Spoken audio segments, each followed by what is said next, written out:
Imagine this. It's the middle of the night, deep in the frozen Ural Mountains. A group of experienced hikers suddenly tears open their own tent from the inside. It's coming! Run! What is it? I don't know, just run!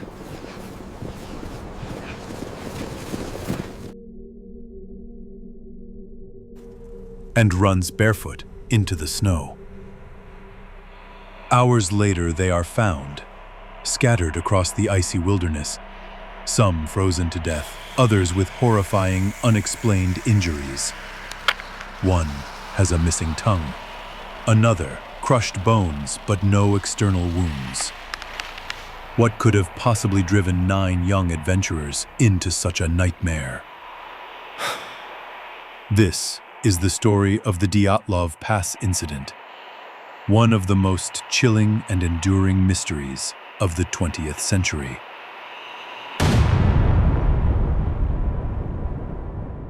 It was January 1959. 10 students and graduates from the Ural Polytechnic Institute set out on what was meant to be a challenging but routine skiing expedition across the Ural Mountains in Soviet Russia. They were strong, skilled, and well-prepared.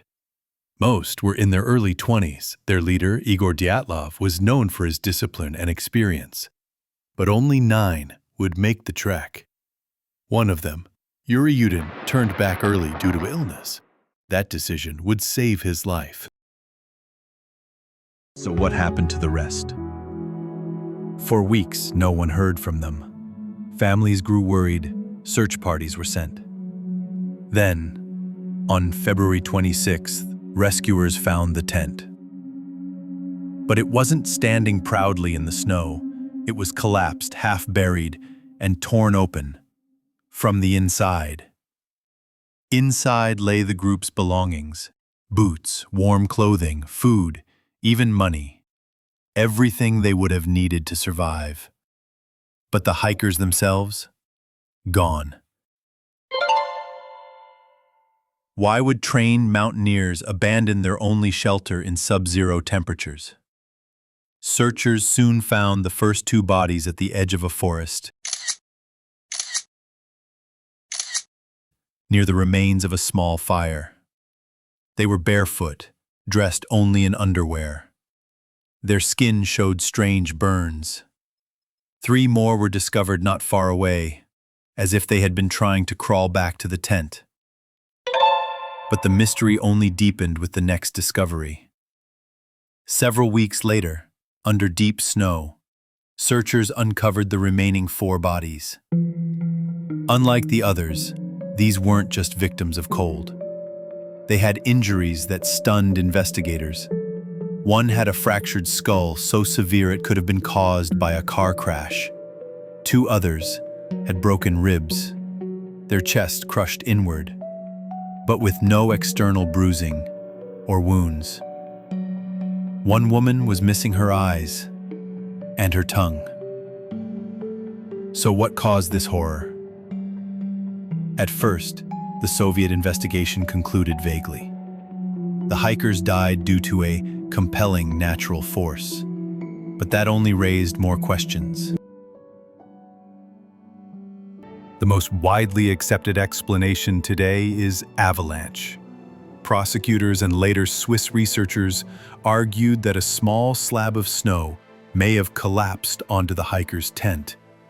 Believing more snow was about to follow, the group evacuated in textbook fashion, cutting their way out, fleeing to the forest, and attempting fires and shelters. Tragically, exposure to brutal winds and temperatures as low as -40 sealed their fate. The 2021 computer model confirmed that even a modest snowslide could account for both the tent damage and the hikers' injuries. But not all agree. Critics note that the slope where the tent stood showed no classic avalanche patterns.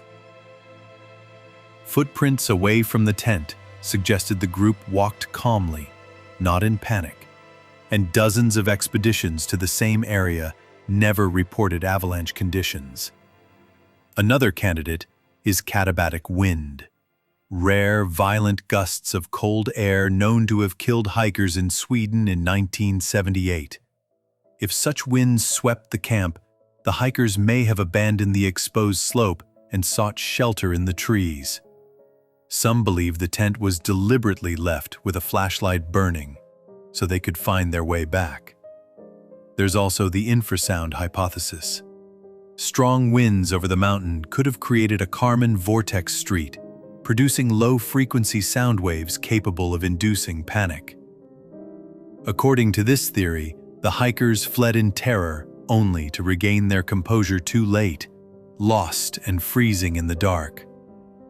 Others point to possible military activity.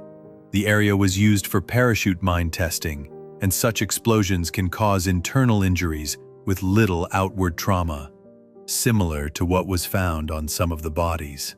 Strange glowing orbs reported in the sky may have been military flares or descending mines. Some even suggested radiological weapons, though traces of radiation on clothing were likely from unrelated sources. Simpler explanations exist too. Hypothermia alone can explain much of what happened. The phenomenon of paradoxical undressing, where victims remove clothing as they freeze, may account for their state of undress. Clothing was found swapped among the bodies, showing desperate attempts to stay alive. And then there are the more exotic theories. A yeti attack, hostile Mansi tribesmen, or wild animals. Each has been dismissed. There were no tracks, no signs of struggle, and no evidence the hikers had been attacked.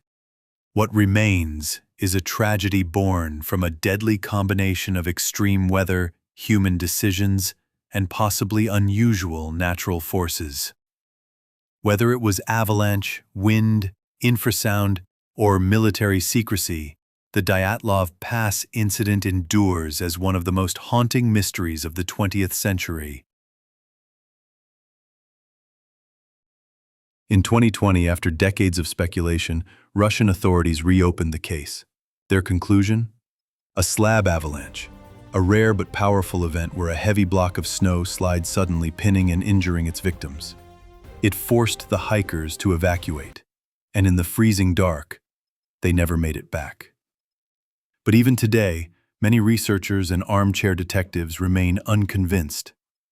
The puzzle pieces never quite fit. So we're left with a haunting image: a torn tent on a snowy mountainside, 9 lives cut short, and questions that refuse to die. What truly happened on that mountain? Was it simply nature's fury, or something far stranger? More than 60 years later, the Dyatlov Pass incident remains unsolved, an icy riddle carved into history. What do you think really happened that night? Was it an avalanche, secret weapons, or something we can't even explain? Drop your theory in the comments. I'd love to hear it. And if mysteries like this fascinate you, don't forget to like and subscribe for more chilling stories.